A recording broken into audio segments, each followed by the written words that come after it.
book that Kyrie Irving is promoting. You've had conversations with that author. Many. You're very involved with Amari Stoudemire. Yeah, I think you helped him through the conversion process.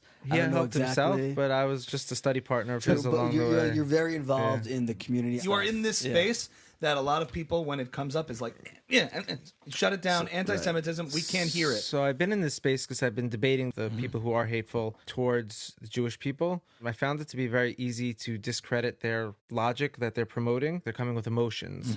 So that's where there's like a clash. So can you explain the claims and Yes, the context? the real elephant in the room is if you go to the government of Israel's website on their view on the lost tribes of Israel and who's from the house of Israel around the world, you'll notice one of the most common names in that report is the Igbo tribe, the Igbo tribe. 40 or so million people in Nigeria that self-identify as being Jewish. There's, 60 Orthodox communities in there who have converted and are practicing Judaism. They have a whole Jewish revival going there. It's fascinating, and the government of Israel is loving it, and they're supporting it, and Jewish people are making documentaries about it, and it's like the most exciting thing ever. So anytime I'm in Israel at like the Western Wall and I see a Igbo man, I could tell because they're wearing Nigerian outfits, I say, are you Jewish? He's like, yeah, how do you know? And I'm like, bro, bring it in, give me a hug. But what is mind-boggling to me, which I can't imagine why this is not in the news and not spoken about, is that like a large chunk, more than a fourth of the transatlantic slave trade came specifically from this one tribe.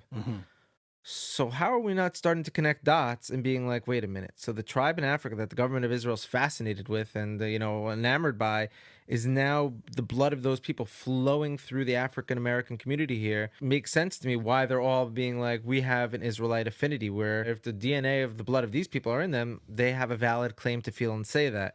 Where it goes wrong then is where spiritual bullies come and hijack that reality into forming cults that create hate, and etc. So those are the people I battle. I'm not battling the reality that you could be from the house of Israel. I'm battling the bullies that are standing in between you and your inheritance, which is the Torah. Because if you really are from the house of Israel, come back towards the Torah. It's perfectly been preserved throughout the exile.